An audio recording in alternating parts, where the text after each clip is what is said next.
Good morning, everyone. This is my first time I'm addressing such a diverse American community. I'm honored to be here. My name is Hayat Sindi. I'm the co-inventor, co-founder of Diagnostic For All. Before I start to talk to you about Diagnostic For All, I would like to share with you a bit of my journey and my passion. My journey has involved breaking boundaries between East and the West to help society to serve everyone, child, man, or woman of different religion or culture, not fearing to find the good and value of people who work together, humanity together. I was born in Mecca, and I come from a family of 8 children with traditional upbringing and enormous love for knowledge. Since childhood, I really admire characters who did something for humanity, either in the area of medicine, literature, or science. I dreamt one day to be like them, to make a difference in this world.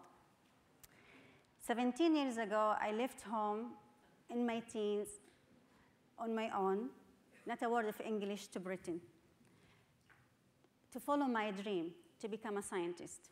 It wasn't easy, but I managed to graduate with honors from King's College University in London.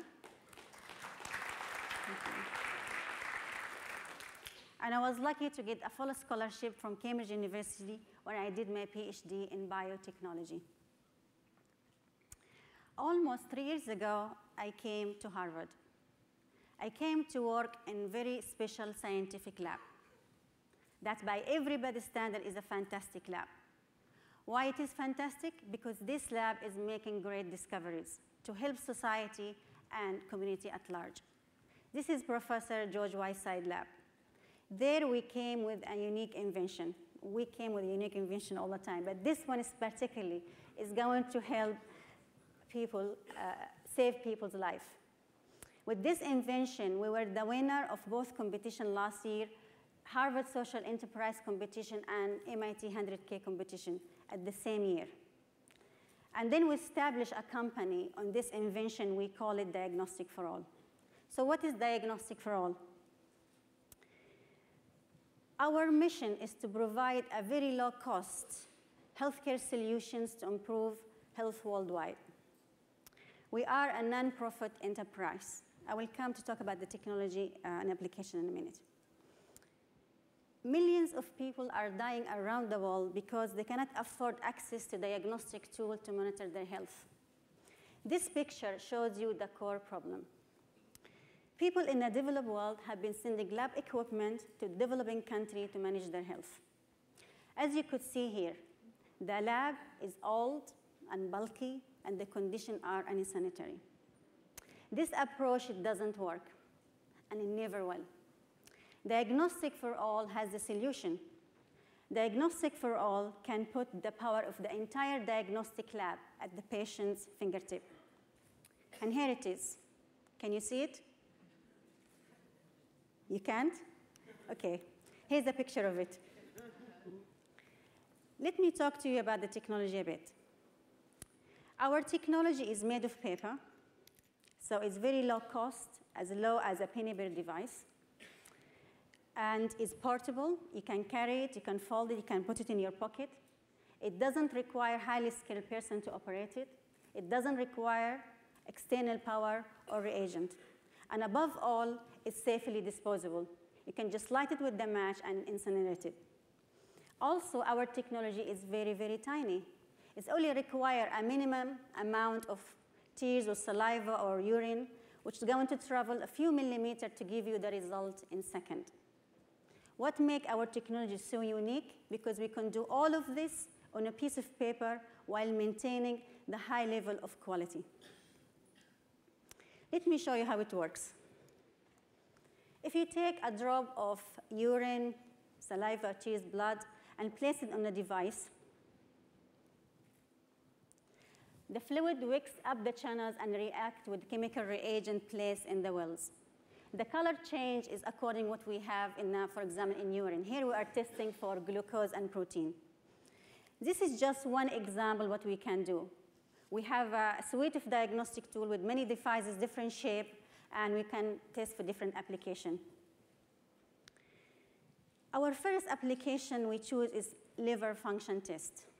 There are a huge number of patients who, under medication of HIV/AIDS and TB, suffer from liver damage.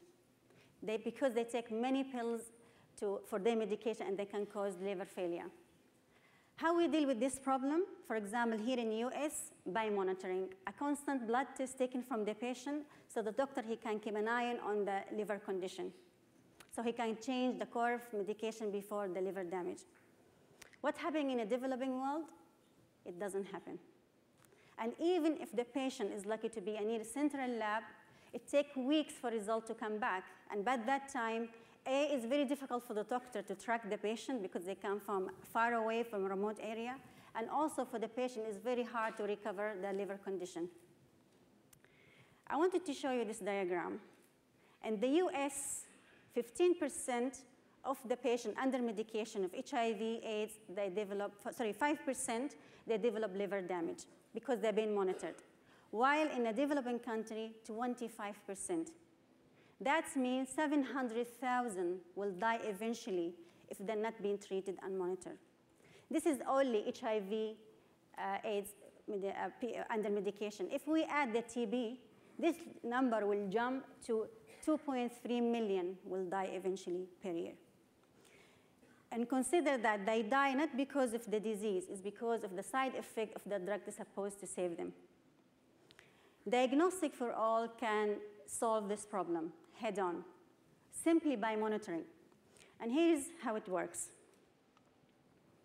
This is a new different shape of device. If you take a drop of blood, squeeze it gently on a device, and turn it over, it gives you the result within seconds.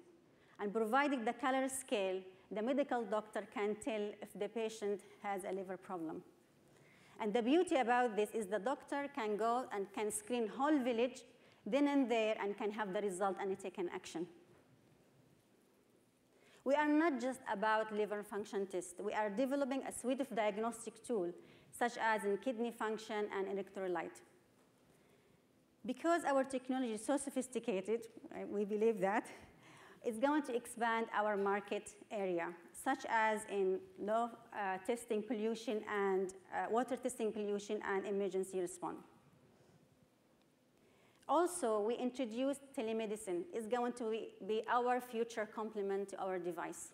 For example, if the doctor in a remote area and he wants to have a digital number, he wants to have more precise number, he can take a photo of the device and he can SMS to a central lab in Africa or even to US, and we can give them the result. Here is our team. We have a great team, a mixture of MD, PhD, and MBA. Our board of directors, headed by Professor Whiteside, had great experience and understanding to how to make this enterprise to work. Diagnostic for All is going to benefit all of us, and it's going to take all of us to make it work. So we need your support. Before I leave you, I have something to share with you, what I have learned from my journey so far. And I want to take this chance because we have here Al Arabiya TV channel filming me. My first message is for all the women, and especially the women in the Middle East. I wanted to say to them that you are strong, you are smart, you are intelligent, and you can also make breakthrough. You can put hand in hand society and science. I had a dream when I was a child to make a difference, and it's all happened.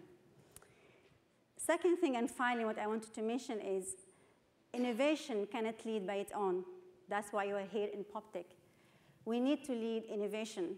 Clearly, one science, one man, and one market, it will lead by itself. Personally, I think the leadership should be taken by people who love diversity, who stand out as a force, people who love a mixture, range of job, people who can bring in other people, different skills, people who cares, don't have to wait for anybody else, and people who are brave to make a boundaries, to break the boundaries and make a value in 21st century. I think all of us, we can take the lead. And the power is us doing it together. Thank you very much.